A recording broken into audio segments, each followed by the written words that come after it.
Money for a motorbike. If you can listen, that's good. If you can listen and read, that's perfect. It was a month of June and the weather was beautiful. Start left school. He was on holiday, but he was not happy. He did not have a motorbike. Start was 17 years old. He left school, but he did not start work. All his mates started work immediately, but Start did not want to work. He wanted a long holiday, and he needs a motorbike.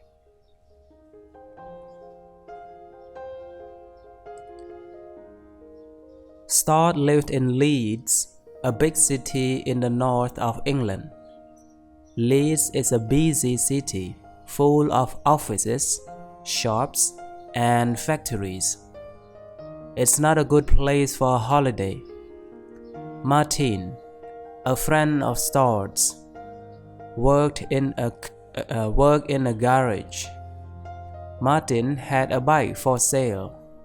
It was a beauty, a Japanese Suzuki.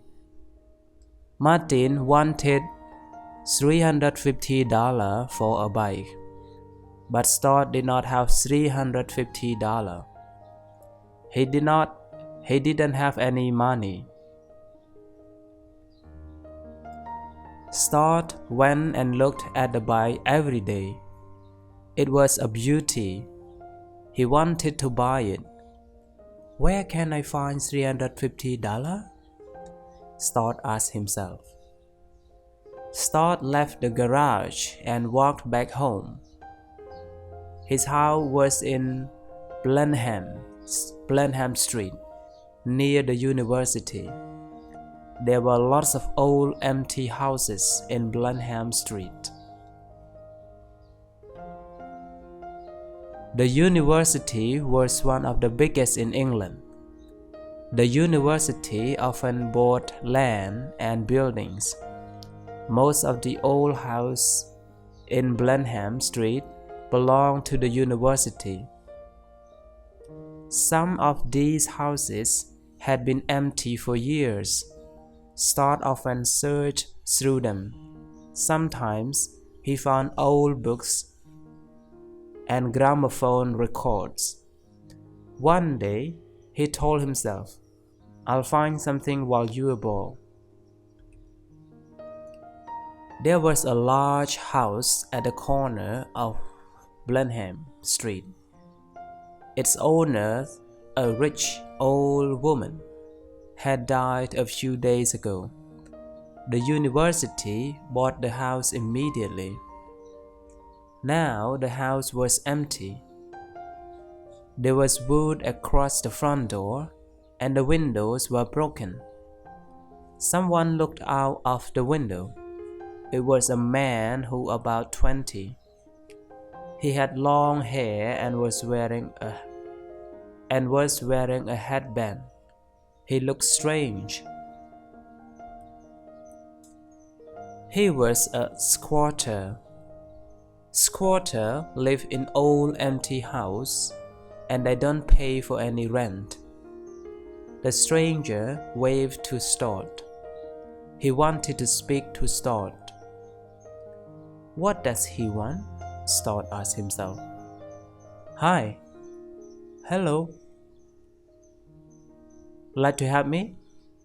Okay. Watch this house. How long? Half an hour. Okay. I'm Start. My name's Frank. I'll go and get my things. Are you going to squat here, Frank? Yes. Don't let anyone else in. I'll be back soon. Okay, see you. Frank walked off slowly down the street. His head was bent forward and he was looking down at the pavement. He was about 20, but he looked much older. Frank went round the corner and Start turned towards the house. It looked interesting. The window was low, quiet, near the ground. The street was empty. Start put one leg over the window, still, and looked inside. Outside, the sun was shining brightly. Inside the house, it was dark. Start stood for a few moments and waited. Slowly, the inside of the room became clearer. There was a calendar on the wall. Lots of old newspapers were lying around on the floor. There was a mattress against the far wall. It looked new. Start looked up and down the street. There was no one around. He quickly climbed into the room. Start walked to the middle of the room and kicked away the old newspaper. There was nothing underneath them. There was no carpet, and the floorboards were covered with dirt. Start took the calendar down from the wall. It was an old one, 5 years old. No one had changed it for 5 years. Then Start remembered. The owner of the house, the old woman, had been ill for a long time. She hadn't got out of her bed for 5 years. The mattress was leaning against the far wall. Start went over and looked at it carefully. It was a good mattress. Start picked up the mattress and turned it over carefully. There was some stitching along one side, about 10 centimeters long. Start held the mattress between his nails and took out a small knife. Start cut the stitches carefully and then put his hand in the hole. He felt a bundle of newspapers and pulled it out. He quickly unwrapped it. Inside the bundle of newspapers, there were some banknotes. Suddenly, Start heard a voice.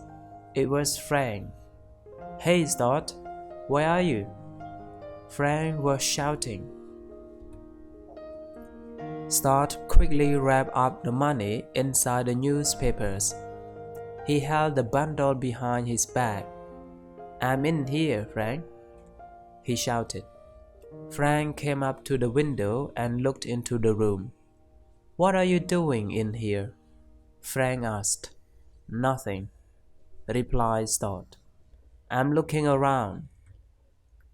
Frank climbed into the room and came closer to Start. Start moved to the wall.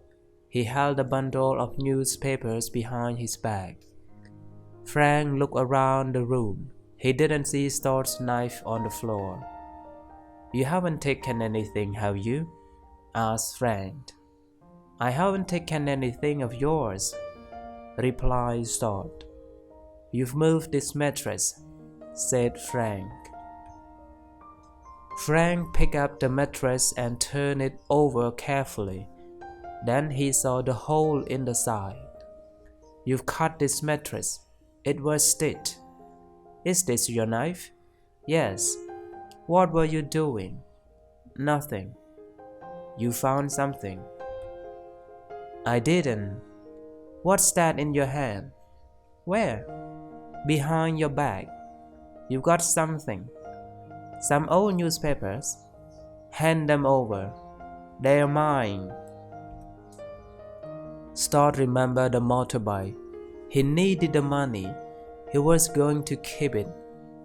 It was his money, not Frank's. Frank was holding Start's knife in his hand. He came nearer to Start. "Give me those newspapers," he said again. Start had an idea. "There's something else in the mattress," he said to Frank. There was something under the newspapers. It's still there. Frank looked at Stott for a few moments. He didn't believe him at first. "Look and see," said Stott. Frank put the knife down on the floor. He picked up the mattress and put his hand deep in the hole. Stott did not wait for a moment. He turned and jumped out through the window into the street. He ran quickly. There was a turning on the right. Stott ran around the corner. He heard a shout behind him. It was Frank. Round the corner, there was another old empty house. It had a large garden on one side, thick bushes and grown all over the garden. Stott jumped over the low wall. He ran for a few meters and then hid under some bushes. Stott heard more shouting and footsteps. The footsteps became louder. Then they stopped. Stott waited silently. He did not breathe. Then the footsteps started once again. Stott laughed quietly to himself. Frank had quickly picked up Stott's knife. He jumped out of the window after him. Frank saw Stott. He was running round the corner. Frank ran after him and turned the corner, but the street was empty. Frank stopped for a few moments and looked around. He noticed the old garden. "Perhaps he's in there," thought Frank. But everything in the garden was quiet. Frank saw nothing. There was another corner farther down the street. Frank started running again. He was still holding Stott's knife. Stott was happy. He had escaped from Frank with the money. Stott sat up under the bushes and opened out the newspaper. The banknotes were wrapped tightly together. Stott unwrapped them and counted them carefully. 10, 20, 30, 300, and 20, 325. Stott had found $325, and Martin wanted $350 for his motorbike. It was cool in the garden, and Stott lay back under the bushes. "I'll wait here for half an hour," thought Stott. "Then I'll go to Martin." It was now nearly 12 o'clock. The day was getting much hotter. A police car was parked in a side street. There were 2 policemen in the car. The surgeon, a fat, round-faced man, was half asleep. The other policeman was younger and taller. He was a constable. Suddenly, the constable sat up. He had seen something strange. "Wake up, surgeon," he shouted. "Look over there." "Where?" "What?" asked the surgeon, still half asleep. "Over there. Someone's running with a knife," replied the constable. "The man gone mad. It's this heat." "Quick, get out and catch him," said the surgeon. The 2 policemen jumped out of their car. Frank saw the policeman. He threw Stott's knife away and started to run. The constable soon caught him and held his arm tightly. The surgeon found the knife in some long grass. The constable took Frank towards the police car. The surgeon came up to them. He was holding the knife. Oh, it's you, the surgeon said to Frank. What's going on, Frank? I'm looking for a guy with a knife. What guy? He's stolen my money. What money? How much money? I don't know. A lot. You don't know. Where did you get it? In an old house. Come on, into the car. Where are you taking me? Asked Frank. To the police station. Police, replied the constable.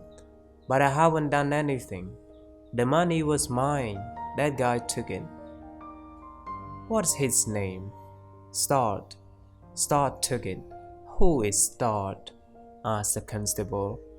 I met him in an old house, replied Frank.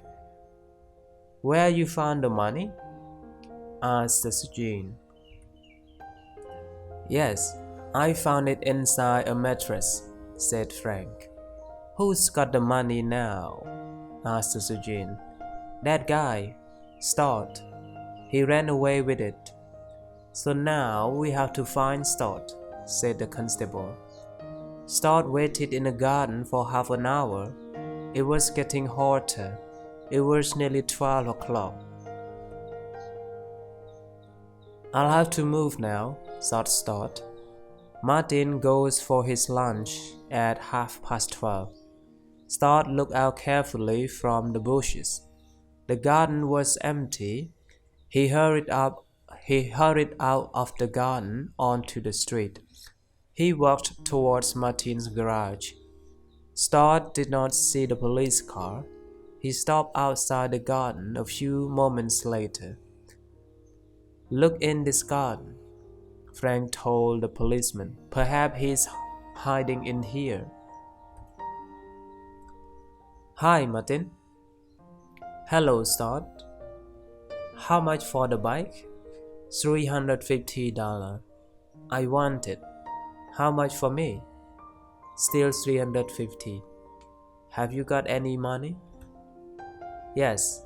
How much? $300. That's not enough. $325. Okay, she's yours. Great. Thanks.